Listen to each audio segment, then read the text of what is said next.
Hello, thank you everyone for coming tonight for our extra call regarding the coronavirus and your child. And we are very, very lucky tonight to have the speaker, Dr. Nallapati, who is currently works as a developmental behavior pediatrician at Children's Specialized Hospital in Jersey City, New Jersey. Dr. Nallapati graduated from Ross University Medical School in 2012 and completed her pediatric residency in Brookdale Hospital in Brooklyn, New York. While relatively new to the industry, she is quickly finding that being an advocate for parents and families is one of her greatest passions, especially those with inner city neighborhoods. In her time outside of work, she shares a love of scuba diving, gaming, hiking, traveling, and food with her husband. And she also spoke for us on Monday night, and Dr. Nallapati, it was a wonderful call, and we've gotten some great feedback. So thanks again for that. And I just realized I need to unmute you. Okay. All right. Good evening, everybody, on this very beautiful Thursday. Is it Thursday yet? Yes, it's Thursday. Okay, almost done. Almost done, team. Almost a weekend, although now I guess it's not that much different than the weekday in some ways. But I know that this is a very stressful time for all of us, and I hope that what you take away from this, if you take away one thing, is that it'll be okay. And we're at the beginning of a very unknown path, but the world already is showing that there is an end to it, and there's already a lot of good news coming out of from all over the world. So, we just have to take a deep breath and realize that, it's the beginning of a bit of a nightmare for us, but we'll get through it. We just have to get through it with information, patience, and especially for our children, how to manage our own panic. Because even doctors can panic, but they're parents and doctors, I feel, it's about the same thing as, it's kind of like duck on the water, you never see the feet, you only see what's above. So let's jump in and let's talk a little about what this virus is and what's going on. So, and I apologize if some of these things seem a little too basic or a little too medical from the other end, but I really do think that sometimes some basics get skipped in the news. And if I can convince my mother to one day turn off CNN for more than an hour in a 24-hour cycle, I would feel a great victory. But I feel like a lot of those media skip over sort of the basics. So we're going to talk a little bit about the basics, which is, what is a virus? So a virus is anything, it is defined as a pathogen that can cause disease and can replicate on its own. Viruses look very funky. If there's, any way that you pictured a UFO, I'm pretty sure you've pictured a virus. They come in many different shapes, and our little friend, the coronavirus, is actually the spherical one. And this on the left side is what it looks like, and the reason it's called Corona is not because of the beer company, although I do feel a little bad for them. But it is because the edges on the outside of its shell, so it has a shell, and it has little protrusions, and the top of the protrusions look like little crowns, and they're little protein spikes that they use for various movements and attachments and such, but they look like little crowns, and that's why it was called the coronavirus.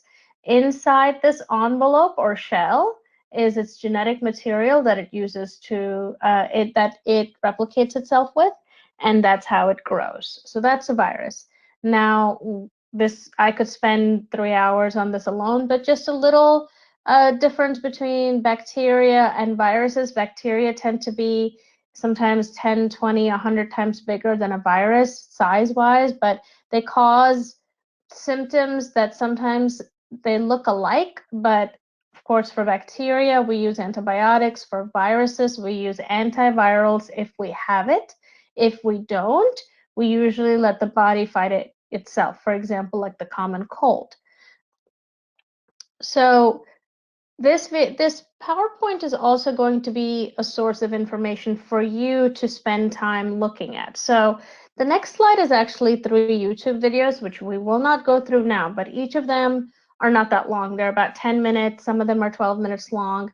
And I think you will have access to this PowerPoint. I want you to look through it. I want you to educate yourself on what this is, because I feel that the more you know about something, the less it feels like an unknown, and the more you feel like you have a little bit of power over it. And the reason I like these videos is because they show you what this is, why this is not a brand new terrifying thing, that it is a version of something we've already seen, and why, and why knowing this is important and finding a cure for it. So this is, as of today, how far this COVID-19 has reached. So there's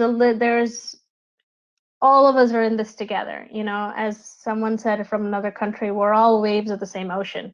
This is hitting every poor, rich, white, brown, pink, purple, yellow.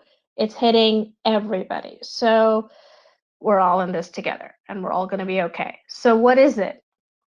So just to sort of separate out the wording of it, COVID, that stands for coronavirus disease 19. Now that's actually the name of the disease it causes. The actual name of the virus is actually called SARS-CoV-2, which stands for severe acute respiratory syndrome coronavirus 2. And if the word SARS sounds familiar to you, it's because it's part of the coronavirus family. So coronaviruses are a big branch of the virus family tree that include the SARS epidemic that we went through, MERS, which we went through in the early 2000s, and several variants of the common cold. So rhinovirus is another big virus that causes the common cold, and so is coronavirus. So your children, when they've had the cold, might have had a version of the coronavirus. It's just that they didn't have this specific one. And if people just refer to this thing that's happening to us as just coronavirus, when they mean to say COVID-19, it's kind of like saying a mammal when you actually mean a tiger. So coronavirus is the big family name, and what we are going through right now is with the disease of COVID, that is caused by the SARS-CoV-2. Just a little bit of terminology. How does it spread? The virus is thought to be spread mainly from person to person, between people who are in close contact with another within about 6 feet, through respiratory droplets produced when an infected person coughs or sneezes, and you're within that 6 feet. These droplets can land in the mouth or nose of people who are nearby, or possibly inhaled into the lungs. Can someone spread the virus through without being sick? Well, people are thought to be most contagious when they're most symptomatic or the sickest. You might have heard that it takes 5 days after contact with a sick person for it to show up. Sure, but when are they the most contagious? It's when they're the sickest.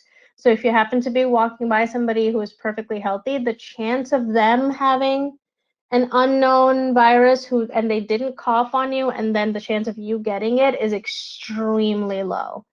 Some spread might be possible before people show symptoms. There have been reports of this occurring with the new coronavirus, but this is not thought to be the main way the virus spreads.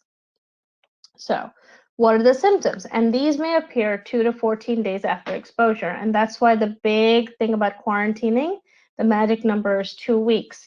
If you want to be really careful, you add the 2 weeks and the 5 days that it sometimes takes after first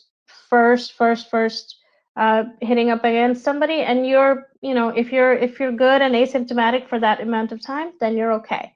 The big 3 symptoms that the CDC and the WHO and the hospitals have been kind of focusing on is cough, a very high fever, and shortness of breath. Now, this has caused a lot of stress, because you can have I walked in the cold 2 days ago to my car, and because it was cold, I coughed once, and I think I had 3 people turn around ready to tackle me down to the floor. you cough. People cough. But you have asthma, you cough. If you have allergies, you cough. So you really have to put the whole picture together. And I think what's scary and different about this is that most of the time you could just go to your doctor and say, hey, I've got a cough. And your doctor would say, well, what else do you have? And they would make that decision for you whether or not you needed more help or your child needed more help.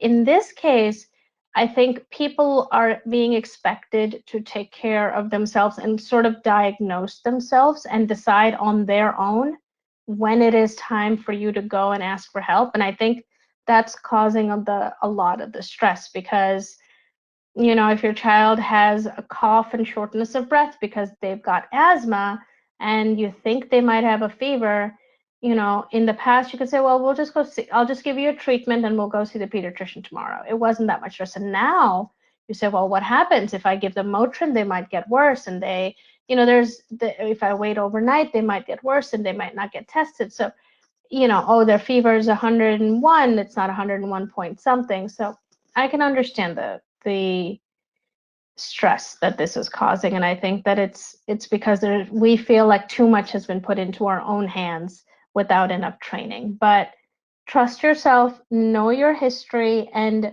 understand that while other things have these symptoms, you can put it into context. And we as doctors, pediatricians, we're still available to give you an idea of, you know, what this could be and put it into help you put it into context for you.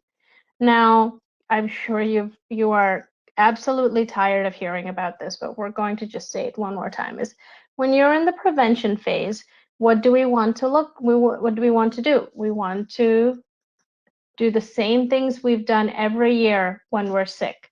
It's just that we just have to be extra careful this time, but it's nothing new.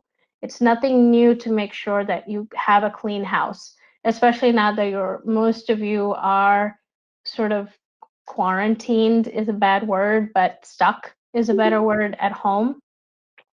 You always wash your hands. I mean, you wash your hands when you go to the bathroom, you wash your hands after you eat, you know, you wash your hands if they get dirty. So it's the same idea. When you go outside to the supermarket, you come in and you wash your hands. You don't cough on people, you keep your house clean. And the most stressful thing, I think, is this third picture is the one that's the most stressful is stay home. So it can cause, if you do feel a little sick, my husband had a cold last week, and let me tell you, it was stressful. But you do the same things that you take care of yourself all the time. You hydrate well, you take care of yourself, you try not to get other people sick, you don't share your food. And just a little note, and I think that this is, as parents, that's why I made it into a whole separate slide, because I think that we need to sometimes just hear this one more time, which is children do not appear to be in the highest risk category when it comes to COVID-19.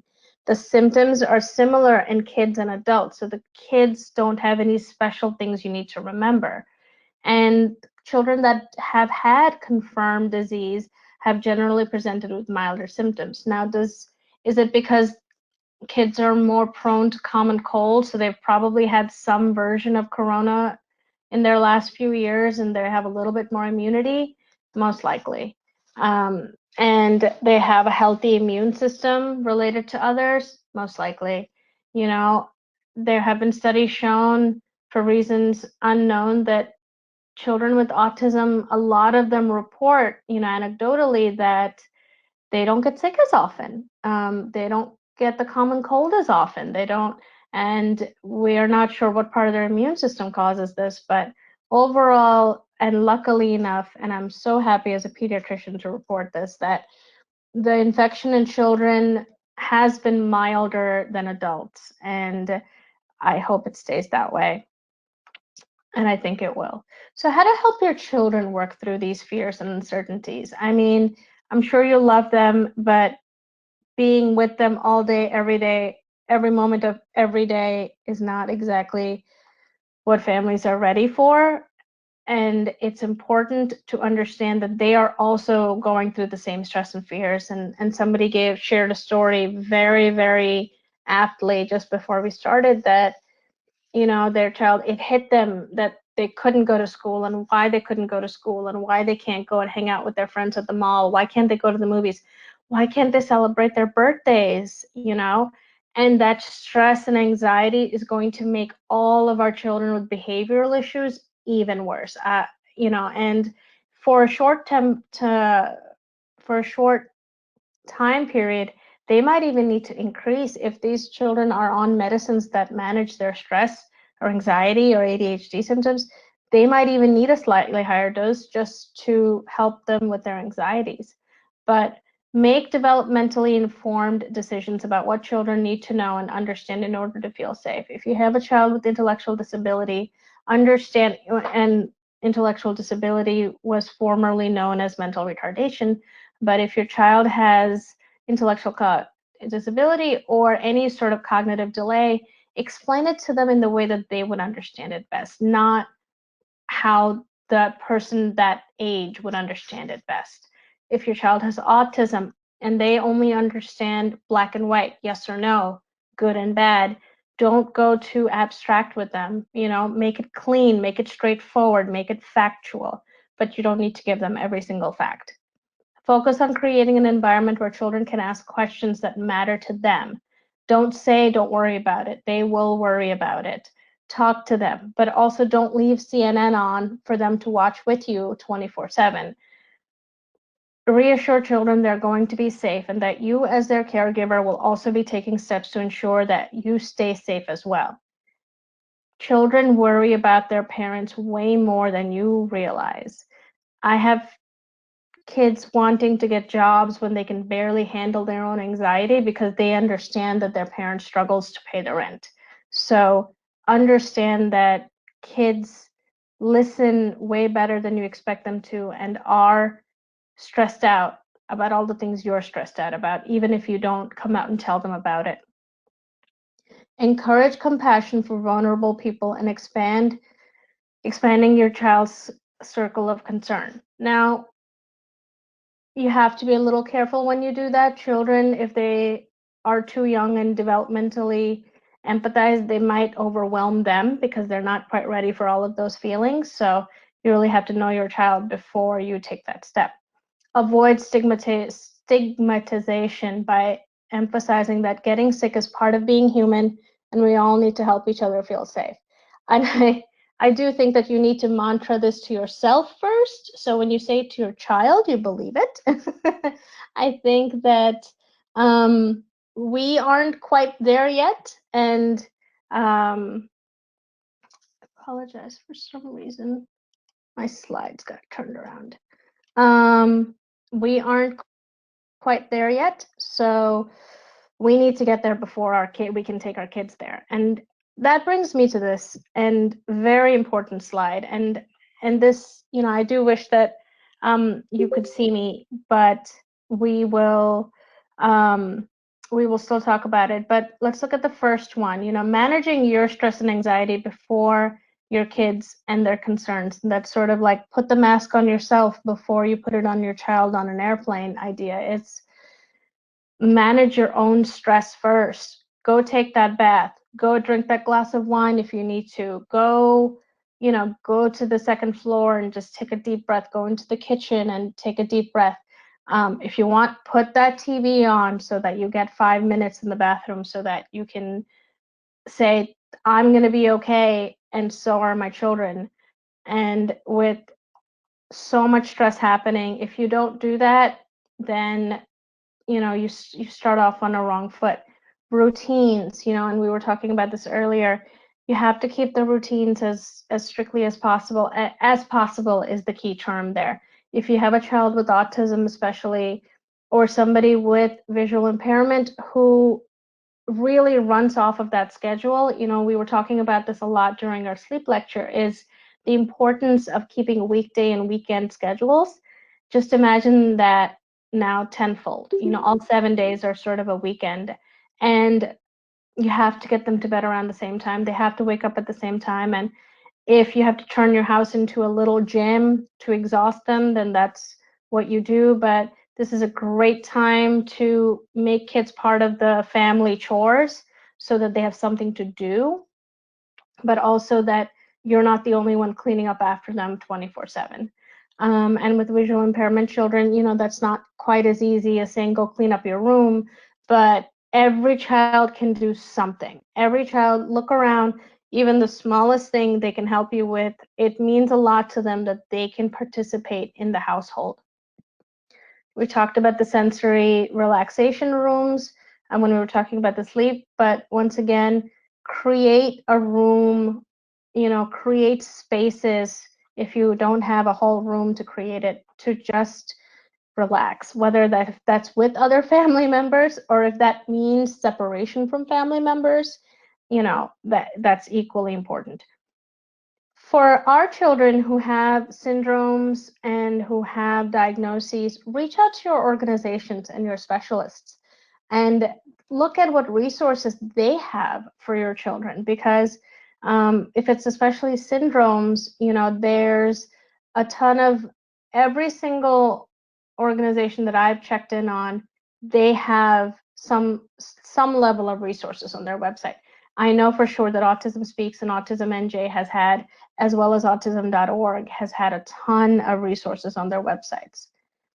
Make sure that you get some screen-free time. And this kind of goes along with the last one, which is there are updates on an hourly basis. Just get the update at the end of the day. Stop keeping track of it every hour, because that is only going to stress you out and it's going to stress your kids out. And having said that, let's look at resources. So what I have done is I've done my best, and I'm sure that even between finalizing this and this presentation, there's a few that I'm missing in here. I always welcome more, but I've tried to do my best in filling your reach out to the organizations part and the resources part of it, and try to give you as many resources as I can possibly give you. In fact, I think even this list is a little too much, but pick and choose whatever you'd like, because a lot of these are made for children who don't have visual impairment. So in the list, you might find a much shorter list that works for your child and their sensory issues. But a big issue is that our children are not getting their speech and OT. I unfortunately couldn't find any PT, but these are two websites that are fantastic for speech therapy activities that you can do at home, and then occupational therapy activities you can do at home. This also breaks the whole, okay, do your homework, okay, we're done with homework, now what do we do? If your child used to get speech therapy for 30 minutes every Tuesday, guess what? Every Tuesday at the same time, you're going to give them speech therapy. It's just that you're going to do it. The next is, and the next few slides are all going to be full of these. So I just want to kind of touch on some of them. The SPED Guru, SPED, Special Education Guru, is a blog of educational websites for children. And let's see if, no, okay, I apologize. My computer doesn't want to work.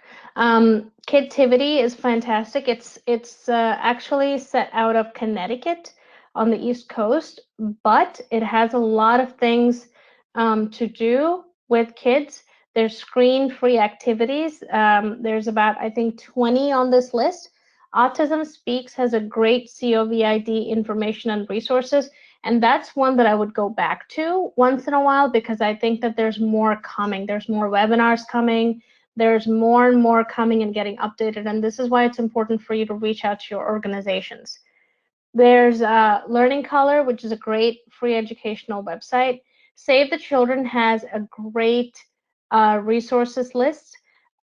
This is one of my favorites, actually. Mo Willems, I swear, if I had to read one more book of Mo Willems with my nieces. But he is doing lunch doodles. So around lunchtime every day, he is doing lunch doodles on YouTube. He's putting them up. So that's something great as a nice break.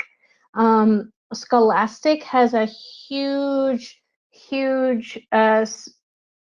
resource guide of academics that you could do with your children. So if you have, I know that schools, I'm sure, sent you home with enough homework, but if there's some things that your child used to get extra help for, if they got pulled out of class for something, or if they're especially weak in something, this is your schedule now. You can do with them whatever you want. And this is a great time to sort of break down what it is they have a problem with and really, really work on it. There's a great webinar that's about to happen in autism.org, which you can sign up for.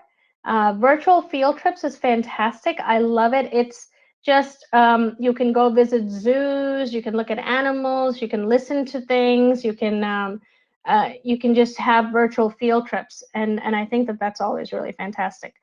Boredom Busters is a great little home activities for families to do together. This I love. The Center for Puppetry is going to be doing live streams of puppetry. Duolingo is really cool. It's a bilingual website that's hosting, language learning website that's hosting some great resources.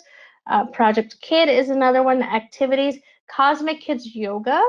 And these are just for maybe slightly older kids, but we have kids of all age stuck at home, so I didn't want to just put things for very young children. Jam with Jamie virtually, always dancing. I'm a big fan of dancing. There is an app, which is really cool also. Home dance class is also a great dancing one. For the really adventurous, super bored teenager, you also can always make terrariums.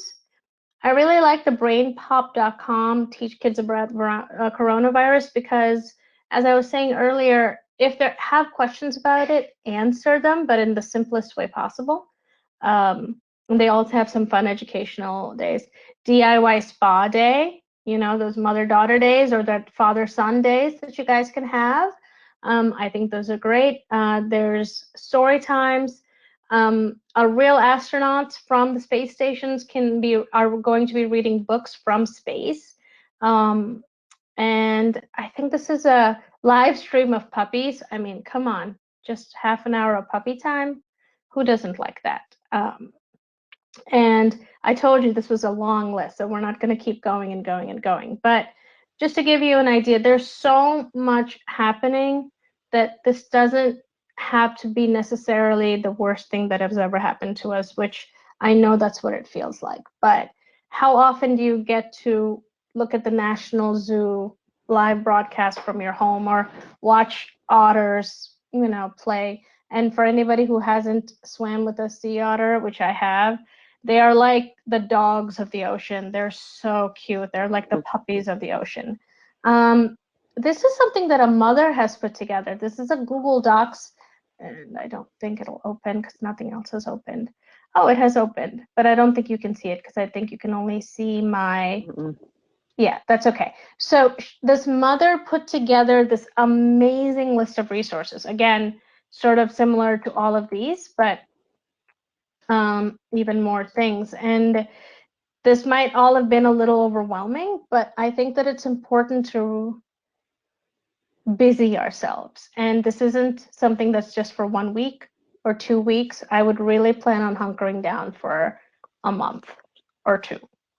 And trust me, you're going to run out of stuff to enjoy with your children as much as you love them. So I think for your sanity and theirs, find stuff to do. Questions? Yes. Before I turn everyone back on, I did want to share one more resource for our visually impaired, since this is that the digital curriculum to schools and teachers to use with their students with visual impairments through the end of the school year is being offered for free through www.objected.com/distance. And I think that might be a really good opportunity. Can you repeat that website? It's www.objected.com/distance. And that's a really good tool for our parents for sure. They're offering braille sheets and lots of specific tools for the visually impaired student. And let me turn. There we go. We have Oh, added yet okay. another one. Okay. And Linda, are you, can you hear, I'm unmuted. Yep. okay. Before I turn off the recording, I wanted to see if you had any other or anything to add before I turn off the recording. Lighthouse Guild has, of course, our telesupport groups for parents, which are still active and running, and we hope to possibly add more to it. Those are all listed on our on lighthouseguild.org website. And we have our monthly presentations as well, similar to these, very informative, inviting guest speakers on a number of topics. And again, we hope to add more to that. If you, the parents that are, or people who are on this call now, have suggestions or ways that you think Lighthouse Guild could help during this challenging situation we're in, you have my contact information. You can email me at linda.garrett@lighthouseguild.org, but you should have my email on one of the communications you got. And that's it.